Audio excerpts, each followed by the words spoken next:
guys, Andre Paras here. May papakilala ko sa inyo at hulaan nyo kung sino. Pagdating sa hardcore, isa siyang dominating center of his time at pagdating naman sa TV at movies, isa siyang komedyante, kontrabida at ngayon pwedeng bida.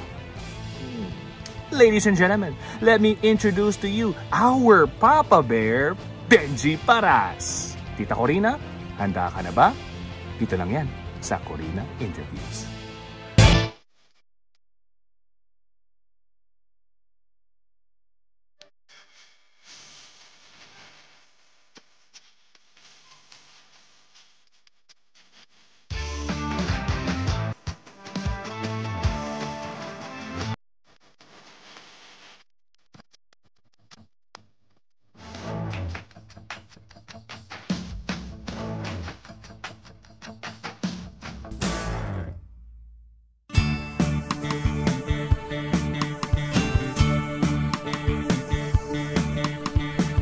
Ay, slam dunk kwentuhan tayo kasama ang MVP sa basketball court, Benji Paras, is in the house! Yahoo! Nako, paano yan? Wala akong alam sa basketball. Pero ngayon, matututo ako. Kala ko hindi na natin tutuloy. Pwede rin. Tapusin na natin ang programa. Hindi naman kasi puro basketball lang ang buhay mo. Talagang naging makulay din siya, Naisip mo ba nung bata ka na magiging artista ka rin? Hindi, ma'am. Actually, matangkad lang ako noon, pero hindi pa ako mahilig sa basketball noon. And then, later on lang, nung mag-high school na ako, sinabihan lang ako ng mga tao sa amin, nasabi, pati ka maglaro, sayang yung height mo. So doon ako biglang nahilig sa basketball. Oo nga, sayang naman. Tapos dumire-diretso na ng showbiz. Ayun. Pogi naman kasi, in fairness, na-maintain mo yung sarili mo. I know. Hindi po. Ano lang po. Pero hindi talaga uso yung tinitina ang balbas. Mahirap po kasi pag, ganun din, hahaba. Hahaba din, Opo. Correct. So at least man lang, yung frustration ko sa ulo, at least meron dito. Meron naman dito. Meron po. Pero naman, dati may buhok ka, di ba? Ay, long hair po ako dati. Long hair ka? Opo. So, laking Caloocan, dun ka rin pinanganak? Bali, dun po ako pinanganak, and then kasi yung tatay ko po is police Caloocan yun. Pero 1-year-old pa lang ako, wala na sila nung mother ko. So hindi mo na siya hindi ko na siya nakasama. Okay. And then napunta kami sa Santa Mesa po. Okay. Okay, itong bahay nila sa Santa Mesa, pang Guinness Book of World Records kasi 4 na pamilya sa isang apartment. Opo. Right? Ilan kayo noon? Bata pa po ako, basta natatandaan ko yung kami mga bata, yung dining table namin sa hagdan. Dining table sa hagdan. Kasi wala nang espasyo para sa dining table. So, nakalawit lang yung paa namin, kumakain kami ron sa hagdan. Ay, ang saya. Masaya naman actually. Tapos, tapos ang hindi ko matandaan kung paano nangyayari, isa lang yung banyo. Isa lang ang banyo? Isa lang ang banyo.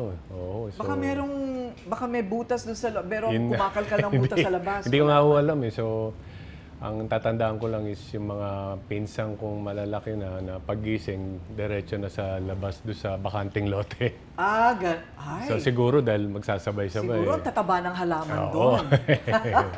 So, Na-fertilize. Yun lang po yung natatandaan ko. Gano'n. Ayaw na nilang pumila, no? Pero masaya naman na sama-sama eh. Kasi pag bata ka, wala namang problema eh. Parang puro laro lang kayo. Pero kung minsan, yung magkakaibang pamilya sa ilalim ng isang bubong, kung minsan nag-aaway-away, wala namang ganon. Wala naman. Gano'n. O di maganda naman. Hindi mo naramdaman yung, masasabi mo bang mahirap kayo noon? Oo, dahil unang-una, siyempre yung kinakain namin. Oo. Pangalawa, yung... Example ng kinakain. Lagi ko nakikita laging pritong isda o tuyo. Basta natatandaan ko yung maliliit eh. So alam ko kaya pamilyar ako sa tuyo noon eh. So puro parang ganun. Galunggong, tawilis, mga ganyan siguro yan. Kasi si nanay ay mani-pedi, di ba? Nanay ko na nag-manicure, pedicure. Pero nung araw, nung bata pa raw kami or hindi pa ako nila lumalabas, is si Lola naman naglalaba.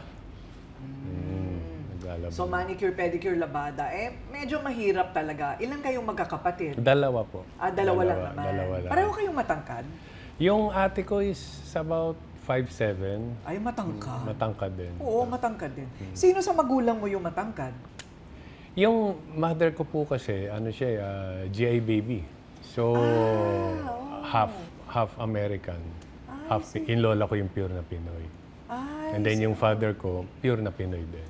Uy, hindi ko alam yun, na meron ka palang dugong Amerikano. Dugong sundalo. Dugong sundalo? Mabuti hindi ka napunta doon sa pagiging Kasi sundalo. po, nagkagulo na nagkagulo-gulo nun. So, hanggang sa nawala na yung lolo ko. Okay. So, yung nanay ko nga hindi niya alam, hindi niya nakita, hindi niya alam itsura. Ganon. Pero hindi ba sabi nila, yung bata, yung kinagisnan niyang history ng magulang, kung minsan doon talaga siya napupunta din. Hindi mo naisip pumasok sa militar o sa pagkapulis? Wala naman pumasok. Ang gusto ko talaga noon is maging piloto. Gusto ko maging piloto noon dahil may mga napapanood ako na nakakatuwa naman. Na parang, kasi bata eh. So parang nagdadrive ka ng airplane. Siyempre. Oo, ano yan? Kahit yung Pepe ko, gusto niya. Oo. Pero gusto niya spaceship. Oo. Mas matindi pala yun. Oo, mas matindi. Ang gasolina mahal. Pero nung bata ka, ininda mo yung paghihirap, hindi naman. Hindi mo naramdaman? Actually, parang lahat naman kami doon sa lugar namin, parang pare-pareho kayo eh. Oo. So parang bihira lang makikita mo yung mga kotse. Pero parang naging normal sa akin na bago ka pumasok, maglalakad ka muna ng malayo, sasakay ka ng jeep. So, ganun, nasanay sa ganun. Pero ginusto mo ring tulungan ng nanay mo? At some point? Oh yes. Kaya lang, ang nangyari nun is, ang magandang nangyari sa akin is, yung gusto kong makapaglaro, na sinabing kailangan mahilig ka sa basketball. Ngayon, nakapaglaro ako doon sa liga sa amin. Ayun. Pero bago ka, sino naka-discover sa'yo at pinaglaro ka? Meron pong nag-clinic doon, na basketball clinic, na coach ng San Beda, and then yung anak niya na naglalaro sa San Beda, kasama niya. Tapos nakita ko roon. Tapos nilapitan ako. Sabi niya in fairness, nairaos ka ng nanay mo sa San Beda, ha? Hindi po. Ano po yun? Scholarship? Kaya yung part na yun, yung sa San Beda po, nakita ko nung coach from San Beda, sinabi sa akin, gusto ba mag-try out sa San Beda? Sabi ko, opo, kilala ko na yung mga eskwelahan na yan. So, binigay niya yung calling card niya, pumunta ako ron, pinag-try out ako. And marami kami nun, try out kami. Hanggang sa pakunti hanggang sa, ito na yung lineup. Andun na yung pangalan ko. Ayun. So, mabuti marunong ka maglaro. Natuto na po ako bago ako makapunta po ron. Nakakapaglaro na po ako sa ligang labas. Okay. Kaya, so ngayon, sabi ng coach ko, sige, nakuha ka na, maglalaro ka na sa NCAA. Pumunta ka na dito sa office, mag-enroll ka na. Tapos yun, sabi sa akin, sige na, enroll ka na. Paano yung tuition? Sabi ko, wala po akong pera. Ayun. Ganun ba? So tumawag lang siya. Sabi niya, sige, ang babayaran mo lang yung miscellaneous na 500. So sabi sa akin, sige na. Wala po akong 500. Wala 500. So, bumunot na lang. Sige na, mag-enroll ka na. Tapos bumili ka na ng mga kailangan mong libro. Wala kang pamili ng libro? Wala po, sabi niya. Tapos, sige na, ayusin ko yan. Hanggang sa may nag-sponsor sa akin na alumni, yung father nung kaklase ko. Siya pala yung Si Benji naluluha habang kinikwento niya. Bakit? Maano po kasi, mainit yung ilaw. Siyempre, pag naalala mo yung ganun, kasi hindi naman lahat ng time na nakikita ka ng mga tao ngayon, komedyante ka, masaya ka, na ang alam ng tao na okay ka eh. Pero siyempre, yung pinagdaanan mo, hindi naman nila. Oo. Pero sabi nga nila, pag dumaan ka sa ganon, totoo ba, lalo kang tumitibay? Mas tumitibay ka. And kahit anong mangyari is, kaya mong bumalik eh. Di ba? Yung kaya ko, eto, kinaya ko nga, eto pa. So ngayon, kaya yung mga anak ko, pag maraming reklamo, sinasabi ko sa kanila, eto pa yung reklamo nyo ba ngayon, mas titindi pa rito sa problema nitong mga to. Maghahanap ako sa telepono. Kung gaano kahirap yung mga yan. So ngayon, sabi ko, kailangan ma-appreciate nyo yung blessings na nakukuha nila. Correct. So, yung mga panahon na yon, parang scholar ka. Scholar po ako. Scholar Tinapos ko yung 4 years ko po. Ang maganda po rito, yung unang taon ko sa NCAA, nag-champion kami. Ayun. Kaya, MVP ka na nun? Hindi pa po. Hindi pa. Bali, nag-MVP ako bang 3rd year and 4th year ko. Ayun. Teka muna, kumuha ka ng, after San Beda, kumuha ka ng tourism, di ba? Sa UP po. Sa UP na. Nung graduating na ako ng San Beda, may mga schools na kumukuha na. Tapos, yung mga teammates ko sa San Beda, nagpuntang UP. So, may mga eskwela nang pumunta sa akin. Sabi sa akin na, eto, kunin ka namin ha. Libre yan. Meron kang board and lodging. Libre yan, lahat, pagkain. Kailangan mag-aral ka. Kasi kundi, kick-out ka eh. Yung pala dapat ako kung sasabihin sa player. Yung salitang kick-out. Bakit? Natakot ako kagad. Eh kung bumagsak ako, kick-out ako, ano na yung pangarap ko? Correct. So ngayon, pumunta ako ng isa-isang school pa, sabi sa akin, sabi ko, paano rito? Mahigpit dito. Sabi, hindi. Kundi hindi na tayo mag-aral. Kaya na pasa tayo. Sabi ko, yoko naman. Gusto ko naman yung nag-aral naman ako. Eh yung UP, yung coach ko, tinanong ko, Coach, paano ba sistema nyo rito? Sabi, bahala ka. Abilidad mo na lang yan. Oo, kailangan mo mag-aral, pero kailangan mo rin ang abilidad. Diskarte. So, sabi ko mukhang para sa akin to UP. And ayun na nga, nag-UP ako and parang ang sumunod naman, nag-champion ulit kami. Nag-champion kami ng UAAP naman. So, UP Maroons yan eh, Opo, no? Di ba? UP Maroons na I was 17 years old. Nung nag-NC ako, I was 13. So, kumbaga, mga bata kami noon. And tapos yun, natuloy. 3 years ako naglaro sa UP. Scholar din. And then, pero at the same time, naglalaro ako sa national team. Kinuha na rin ako national team. Kailangan kong kunin dahil ano to eh, parang ito yung pangarap ng mga players. Ay, wag mo munang ikwento yan. Sandali yan. Oo. So, balik tayo sa UP. Balik tayo sa UP. Sakay tayo ng jeep, balik tayo ng UP. Ikot tayo, Okay. ikot tayo. Nakita nyo naman na hindi man naka 3 points sa buhay, naging star player naman na nakilala nating Benji Paras pagdating sa professional court. Paano nga ba nabubuo ang pagiging MVP? Makidribble po tayo sa hardcourt career ni Benji.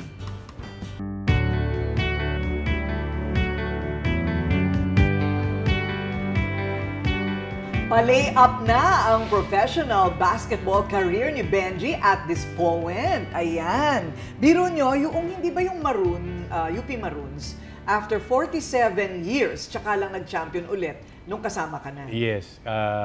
Kaya nakakatuwa. Kumbaga parang yung feeling na tama yung desisyon ko na itong UP yung pinili ko. So, at naging masaya ka naman sa UP? Masaya naman kasi yung coach ko kasi San Beda, in-introduce yung basketball sa akin. Marami akong tutunan. Yung coach ko naman si Ato Badulato yan. Yung coach ko naman si Jolly pa sa UP naman, pinatibay ako. As in, hindi pwedeng laro ka lang dito. Kailangan matapang ka. Correct. Kailangan dito, siga ka, na walang ano rito. Oo. Halo-halo ang tao doon eh. Saka siya lang yung coach na nagsabi sa akin na pag nagkaroon ng away, gusto ko lahat kayo susugod. Ha?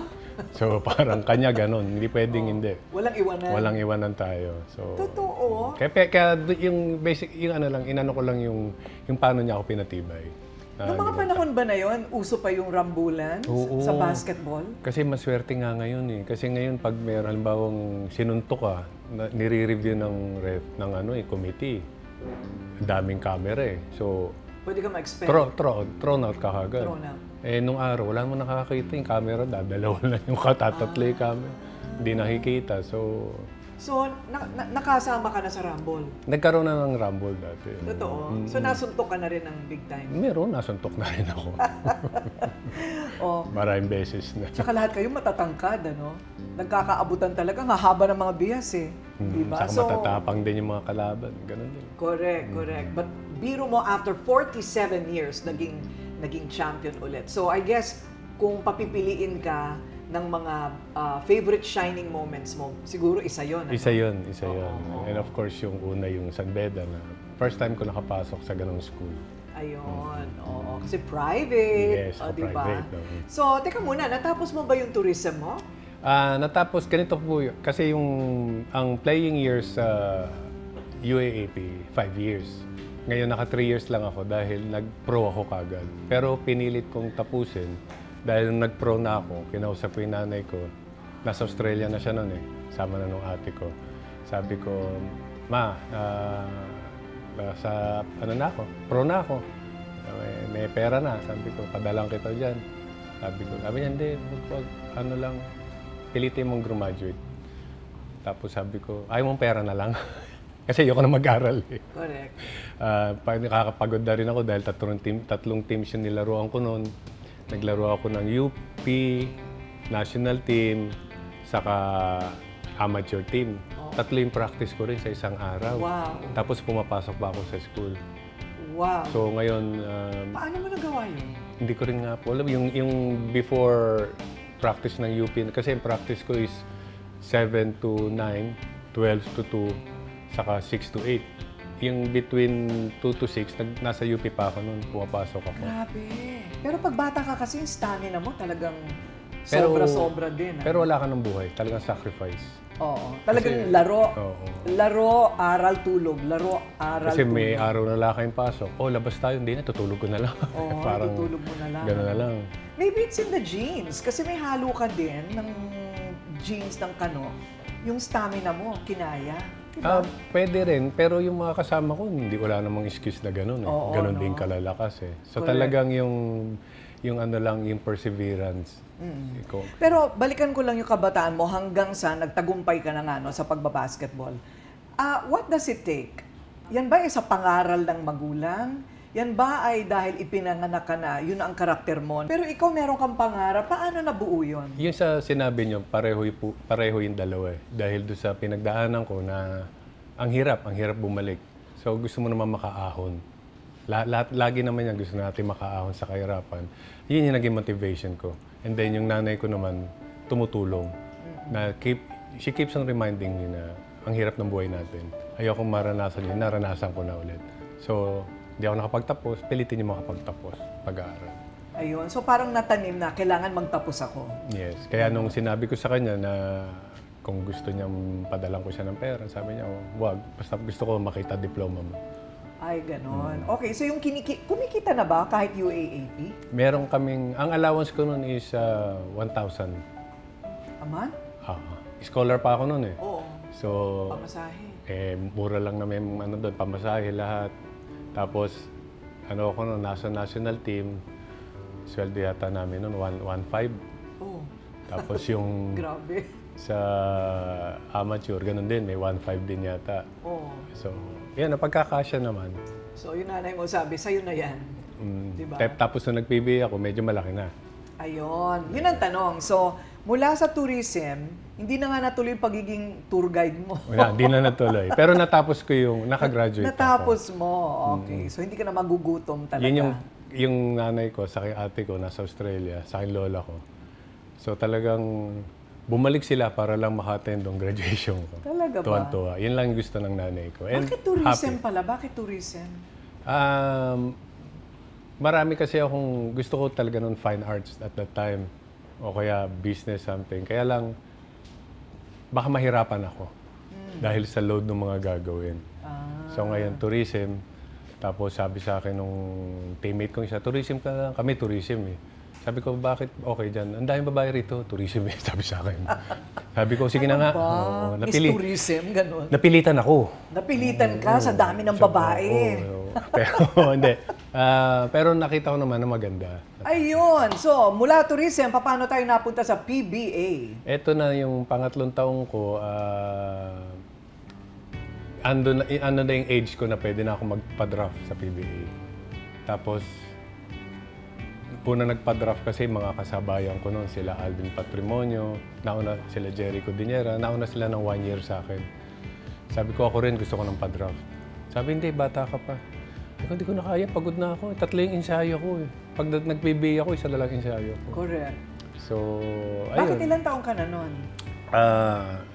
Ano na ako noon, 20. So, nagpa-draft na ako at the age of 20. Ayun. At napunta ka sa? Napunta ako sa Formula Shell. Formula Shell. Ayun. Sa unang sabak pa lang niya, gumawa kagad siya ng history dahil siya lang ang player na tumanggap ng award na PBA Rookie of the Year. Yay! Meron pang Most Valuable Player.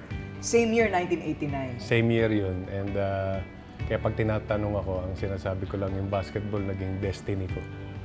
Parang from the start, ando na yung mga right choices of school na nag-champion ako.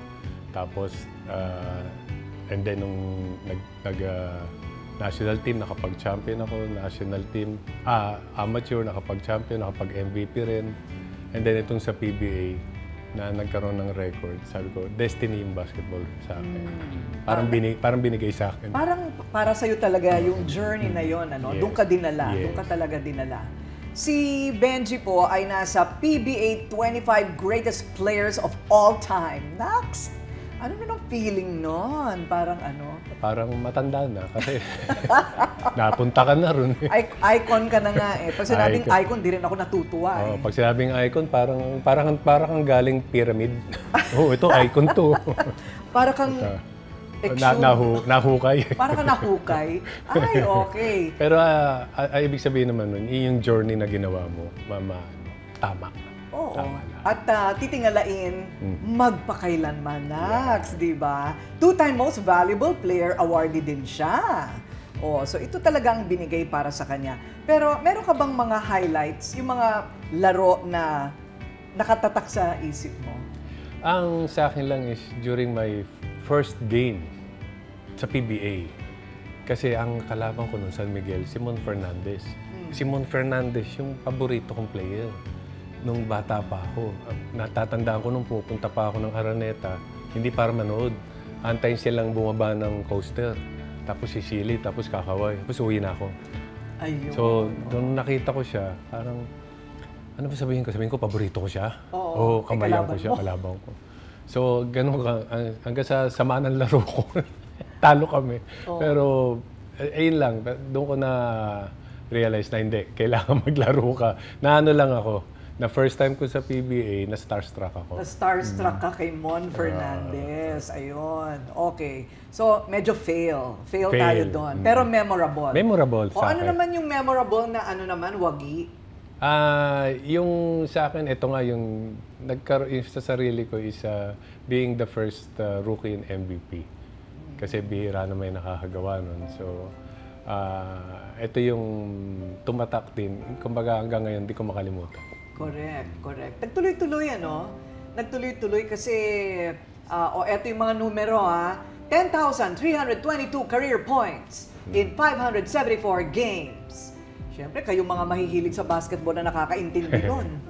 Pero siya rin ay nag-uwi ng silver medal sa 1990 Asian Games. Yes. Ang ganda rin yung buong Pilipinas ang dala-dala mo, ano? Iba-iba pa rin pag national team.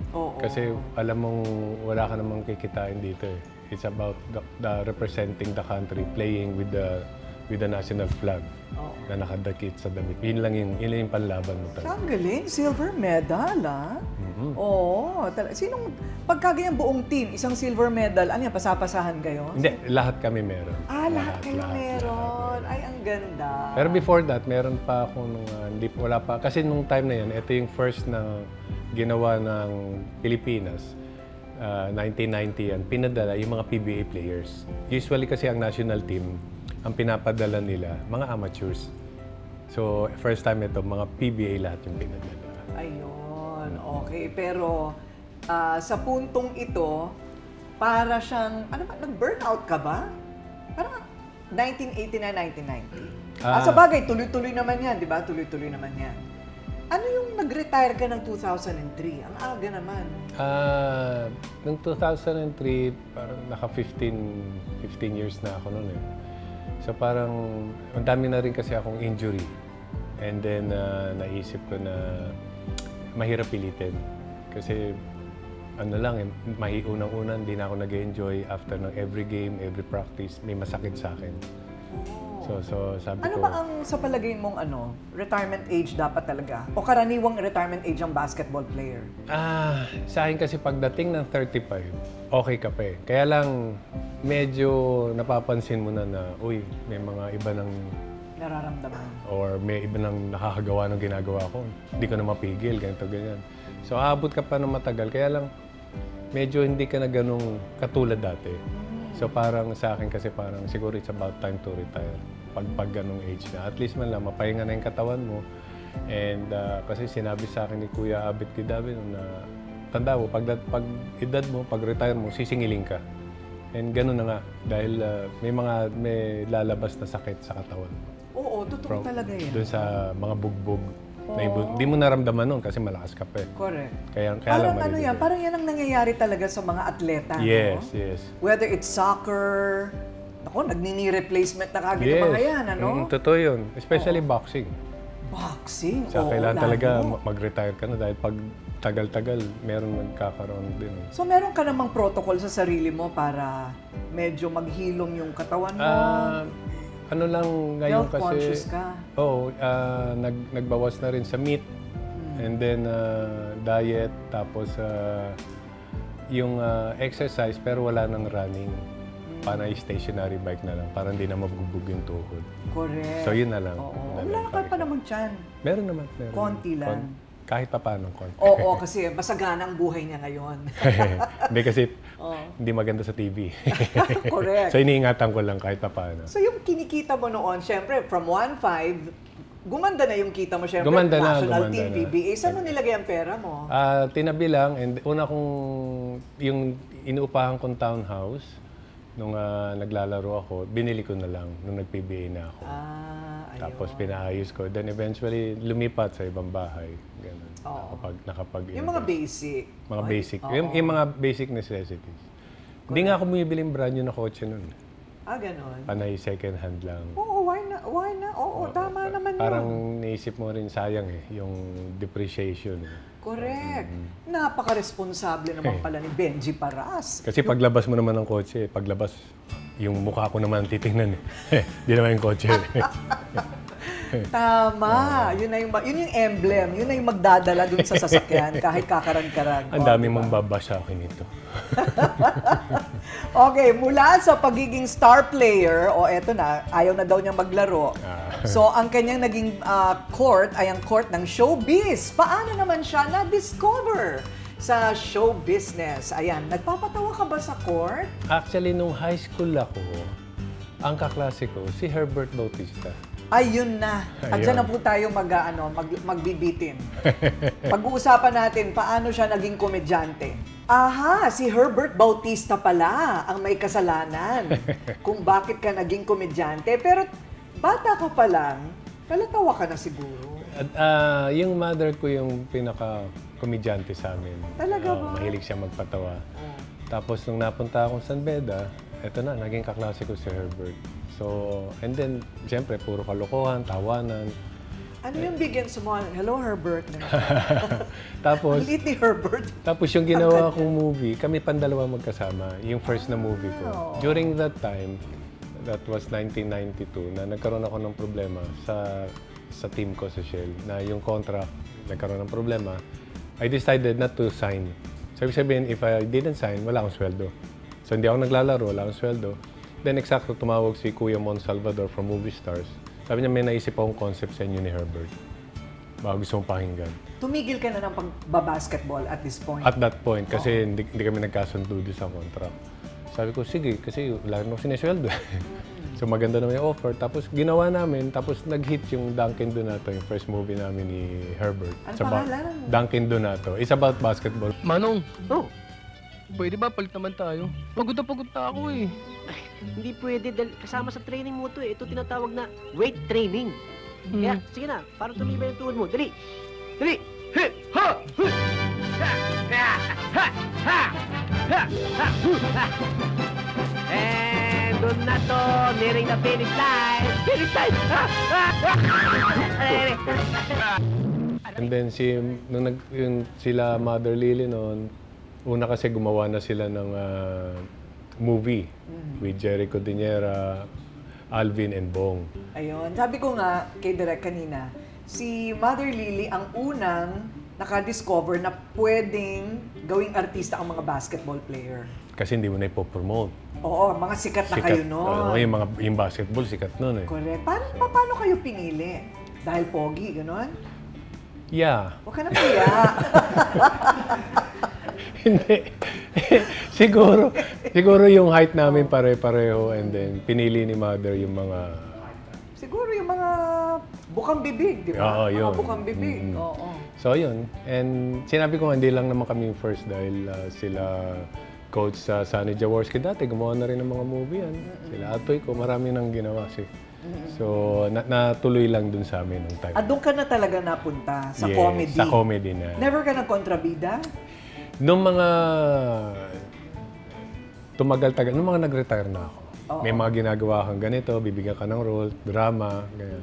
Tinatanggap ko. Anong mga pinaka-memorable ng mga pelikula? Iba pa yung TV show, ha? Iba pa yung pelikula. Ako, yung mga comedy shows sa Regal, lalo na yung ginawa namin yung with Tito Babalu. Si Paras magsalok at idabin. Aray ko. Harare, basketball. Ang laki mo, loko. Pinagsama mo pa yung shirt niya. So, grabe yung, pagkasama mo si Tito Babalu, parang kayo nasa set. Kahit walang, hindi kayo nagsushooting, pagkausap mo na, parang kayo nasa set. Talaga Kasi tawa ka ng tawa. Talaga ba? So, yun. Kaya I nakakatawa. never met him. Sana nakilala ko yan si Babalu. Kaya ako, very grateful ako dahil nakatrabaho ko sila Tito Dolphy, saka yung mga ibang mga komedyante nung araw. Ayun, okay. Meron kang favorite na show?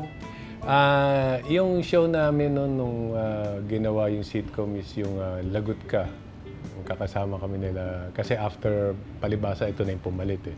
Palibasa lalaki. Ayun. So kami na yung andun. So andun pa rin yung humor nung araw. Na walang script. Bahala kayong magpatawa dyan. Correct. Kasi walang script. Pwede ka mag-off script. Oo, style ni Johnny Manahan din yan. Bibigyan ka lang ng flow. And then bahala na kayo. Saan naman galing yung Papa Bear? Yung Papa Bear naman... Nakilala siyang Papa Bear. Okay, paano nangyari? Ito, 2012, ginawa namin yung kay Catherine Bernardo and Daniel Padilla, yung Got to Believe. Kahit crush, hindi pwede, ha? Ito naman, Papa Bear, ang OA mo. Para crush lang eh. Aba, dyan nagsisimula yan. Crush.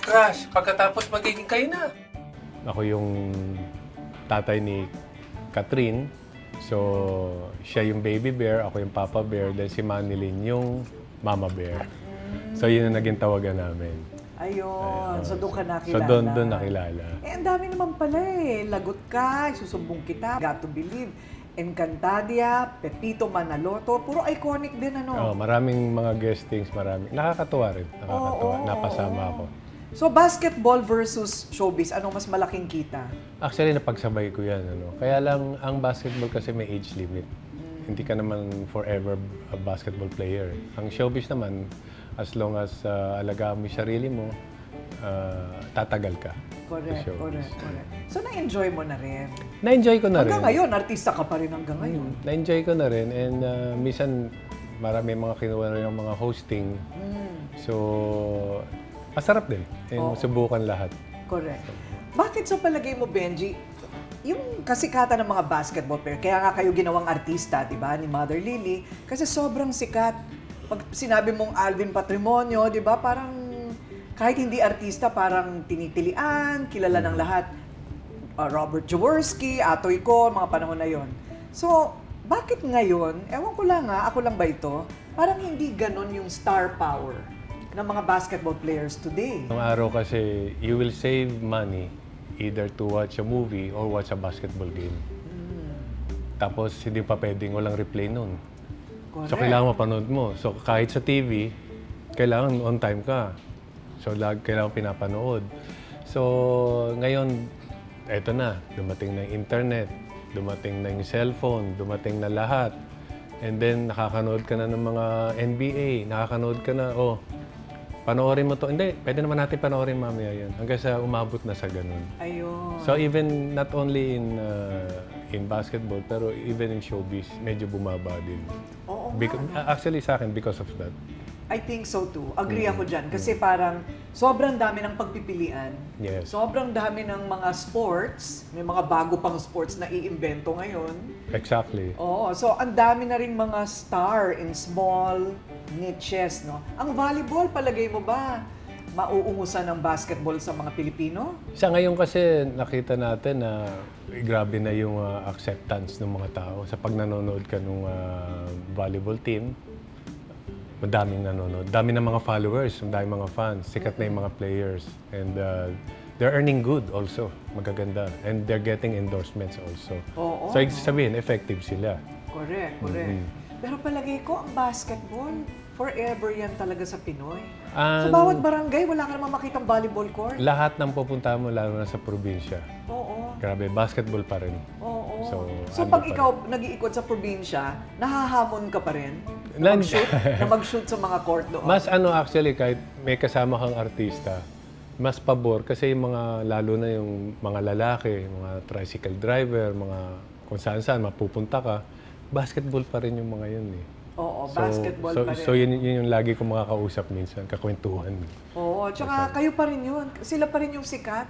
Pagka lumalabas siguro kayo, kilala pa rin kayo. Ano? Kilala pa rin. Actually, yung mga itong, kasi nga na-divide na yung, hindi katulad nung araw kasi na pati mga bata, anong age andun sa basketball. Ngayon kasi parang nadi-divide na eh.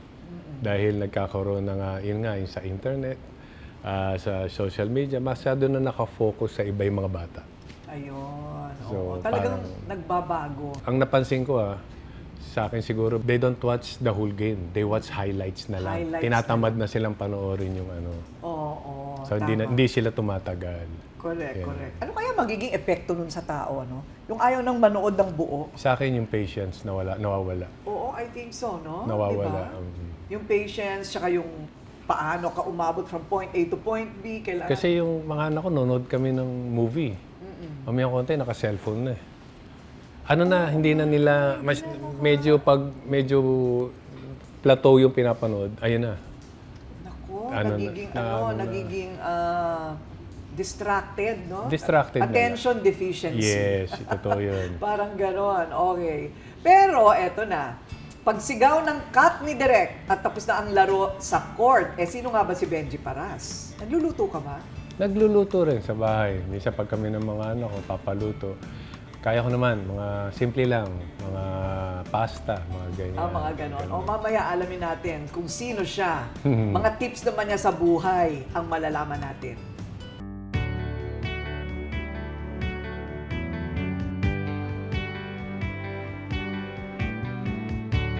At mula sa 25 greatest players of all time, naging 50 na the greatest players of all time. Parang ano, lalo ka napapaalalahanan na... Oo, parang nahukay ka na rito, may iba pang nahukay. So, andito na eh. Pero feeling strong ka pa rin. How's your health? Okay naman. So far, okay naman. Wala pa namang maintenance. Wala kang maintenance? Wala naman. Wow! Congratulations. Ano ang fitness mo ngayon? Daily lang, pag walang trabaho, diretsong gym, workout, stationary bike, tapos buhat ng konti.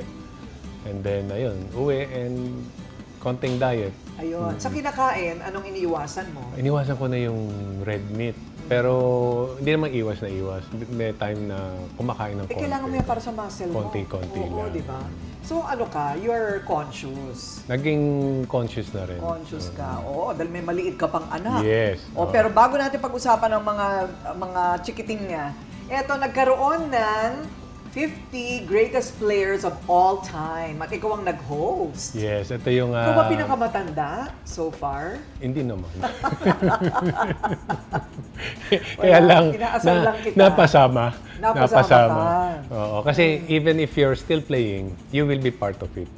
Kasi we were awarded part of the 25 greatest players at the year 2000. 2003 ako nag-retire. So at that time, we're still playing. Okay. So ngayon yung mga players na nilalagay nila, even in other sports or other, like sa NBA, they do that also. Paano pinipili? Paano pinipili? May committee. May committee. May committee sila na pinipili. So, hindi lang yung number of points? Hindi, marami. Yung impact mo kailangan andun din. I see. So, ngayon, ito, nabuo yung 50. So, this is parang magandang big celebration for the PBA. Oo nga, sana nakapuntahan namin. Yes, Sino-sino mga nakita mo doon? Andon sila, Kuya Freddy Ubalde, Kuya Atoy, sayang si Kuya Bernie Fabiosa hindi nakarating dahil pero yung anak niya dito. Tapos hindi rin nakapunta si Kuya Abby King.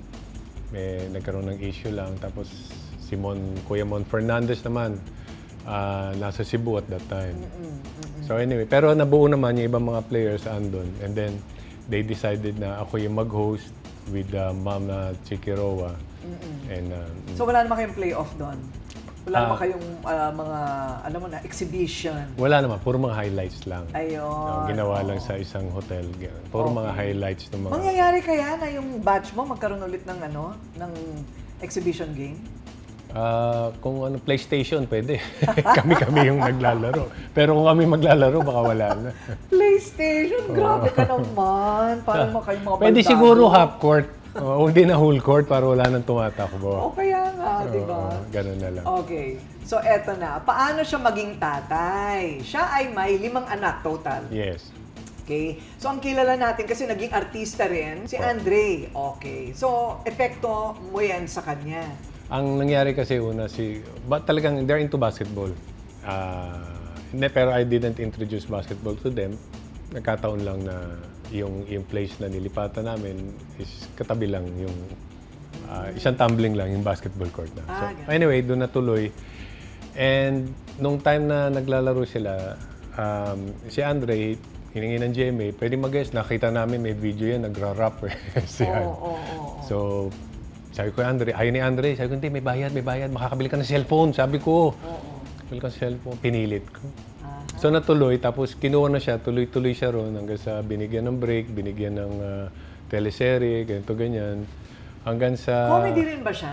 Drama and comedy. Drama. Okay. So, sabi niya, siguro Dad, kung papipili mo ako, hindi ko pwedeng pagsabayan eh. So, I'll give basketball to Kobe. I'll stick to showbiz, sabi niya sa akin. Okay. And Kobe is still in basketball? Kobe naman, still in basketball, nagpahinga lang. So, naggaling siya, naglaro siya sa Amerika. Doon siya nag-aral, high school eh. Tapos naglaro siya sa Japan for 2 years, international. And then umuwi rito. Sabi niya, pahinga daw muna siya. Ayaw niya muna maglaro. So, hindi ko naman pinipilit. Correct. Or you should know, di ba? Talagang kung minsan may high and low ka dyan. Yeah. So, sabi ko, okay lang. So, ang nangyari is, nahati.